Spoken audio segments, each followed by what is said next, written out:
So last month we had the release of Shark Exorcist 2 from Wild Eye Releasing and Donald Farmer, and tomorrow from when you're seeing this, or yesterday from when you're seeing this, I don't remember how I'm releasing this because I'm a YouTube professional.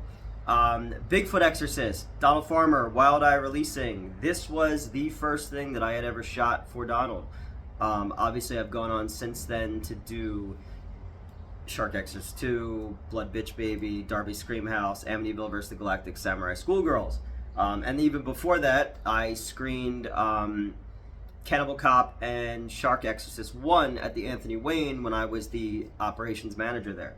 So, Donald and I go way back when it comes to this kind of stuff. But outside of just showing his movies at the theater, I badgered him for a very long time to let me be involved with a movie, and I said, hey, I can shoot something, I'm part of this YouTube show back then, and he relented, and he said yes, and he sent me kind of a general outline, and these gloves that I didn't want to use, I got my own, for the monster, of what the opening scene of Bigfoot Exorcist was supposed to be, and we shot that on March 25th of 2020.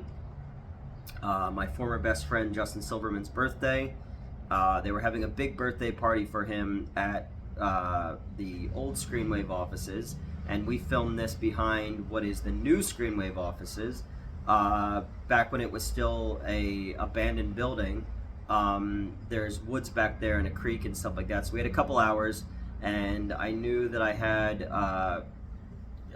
Tony Peluso and Crystal Quinn from that old show, and I had Joe Lascola from the Movie Dumpster show, and they had a couple hours to kill before the birthday party, so we went and shot this thing that I wrote, and I directed, and Crystal acted in it, and it was cold out, and she had to be in like a little skirt, and like with her top open, with a red bra on, running through the woods, being stalked by the devil-possessed Bigfoot. Yeah, Donald gave me a lot of freedom to do it the way I wanted to do it, and I think everybody was kind of on board, because at that time we were working on two what were going to be Hack the Movies movies. We had started shooting Last Video Store on the Left by the Cemetery, which was like an anthology movie, and we didn't ask permission to be able to use the studio on a Saturday, so we were called into the office and I got yelled at for it, and from that I asked if I could do a review on that other show, and that turned out to be the Wishmaster thing, and then I argued my case that I did ask one of them for permission, my former best friend, but he didn't relay that information to the owner, which got me in trouble, and then he acted like whoops.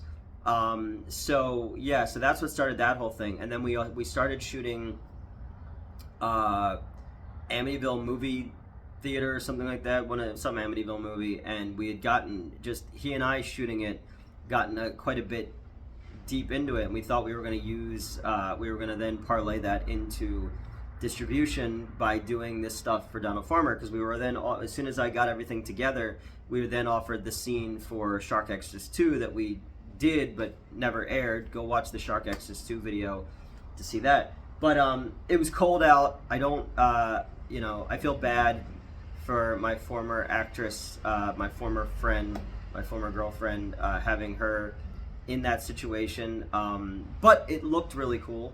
You're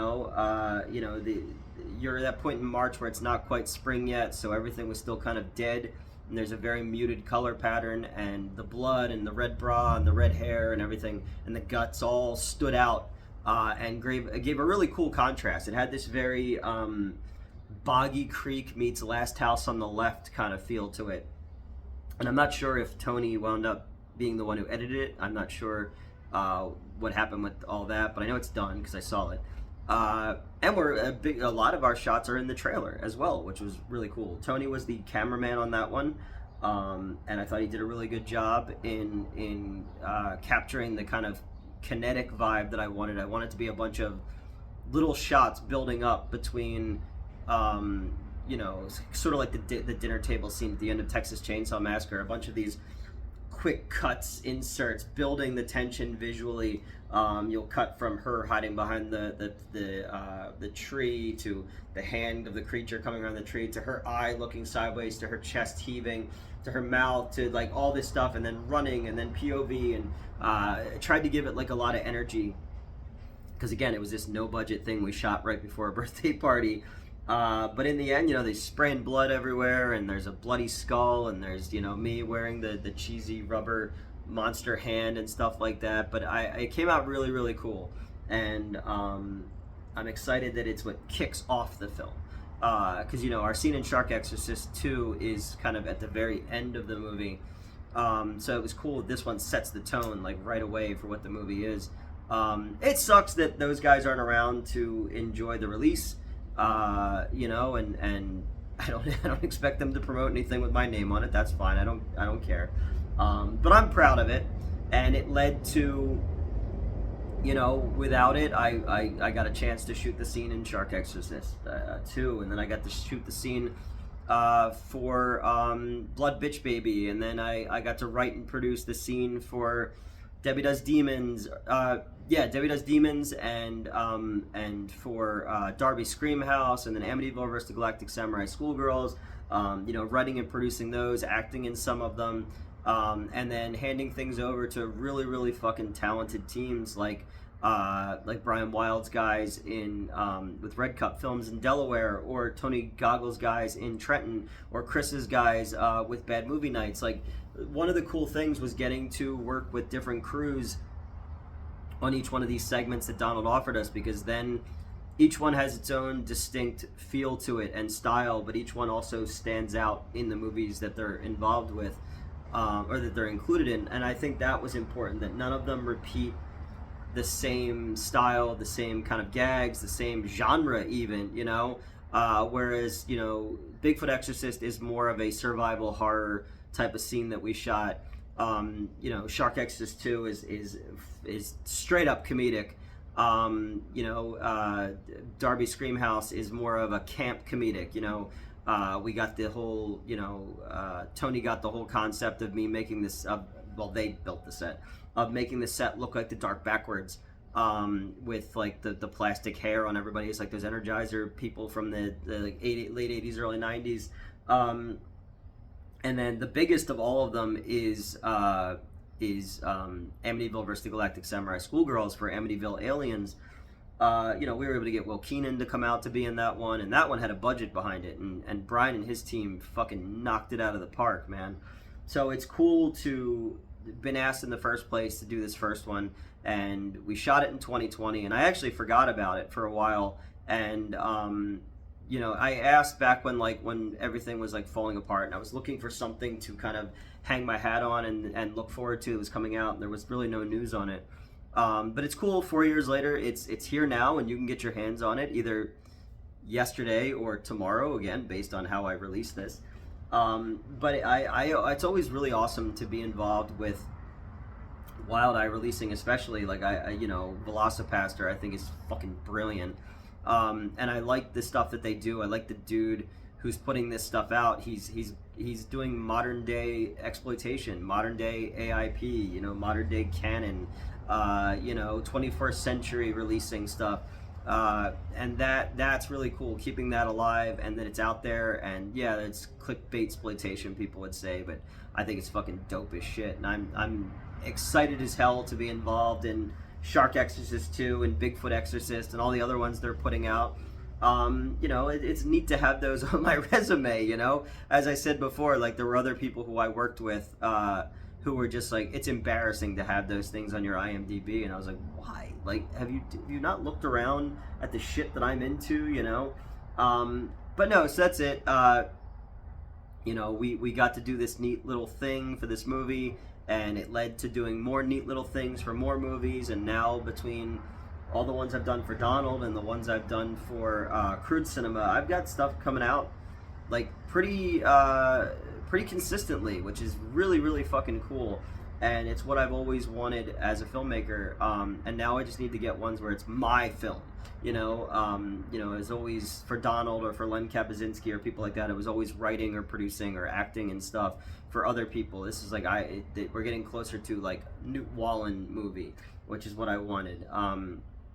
But all of that stuff stems from Donald believing in me to be involved in his projects, and I think that really, really, really has done a lot for my self-esteem and for my pride, and I'm the guys who I used to work with who were in Bigfoot Exorcist may hate my fucking guts, but honestly I'm super fucking proud of the work that we all did together, and I wouldn't change it for the world. I'm proud of all the stuff that I've done with those people in the past too. So it's cool that we at least had something, because a lot of the projects that we did will never see the light of day. So it's cool to at least say that we got something out there that we all worked on together that wasn't just a fucking YouTube video, because I don't want to do YouTube videos. I want to make movies. I want to make comic books. I want to do like other shit. Like the YouTube is cool because it's since we're shadow banned, nobody really watches anyway, but the people who do watch, I know, give a fuck, and and I like that megaphone to be able to keep that connection to them, to let them know what's going on and what we're putting out and stuff like that. And then coming up, I got Were Shark coming up, which is the next Donald Farmer one that he asked me to do. So I got to get that done in July. It's written already. I just need to kind of get some shit together, but it all stems from from this one, from Bigfoot Exorcist, and him being so happy with what we put out that he was like, do you want to do this one? Do you want to do this one? Do you want to do this one? And then I've been able to team up with some really way more talented than me filmmakers, and and let them do what they do. It's like a fucking sturges outside here half the time. But yeah, no, I'm always excited when I get to work with creative people on things that I know will see the light of day, and this was the start of that. So go to Wild Eye Releasing or Amazon or Walmart or Target online and pre-order or buy a copy of Bigfoot Exorcist. And while you're at it, you can pick up Shark Exorcist 2. And yeah, I'd love to know what you guys think of it, and I'm really excited for the next one to come out, and the next one. We got like 9 movies that I've done stuff with. Fallon's in a bunch of them, and yeah, it's cool to think that every month or few months there's going to be a new release that I was part of. Like that's a wild thought to me through Wild Eye. So maybe I'll delete this one and start over.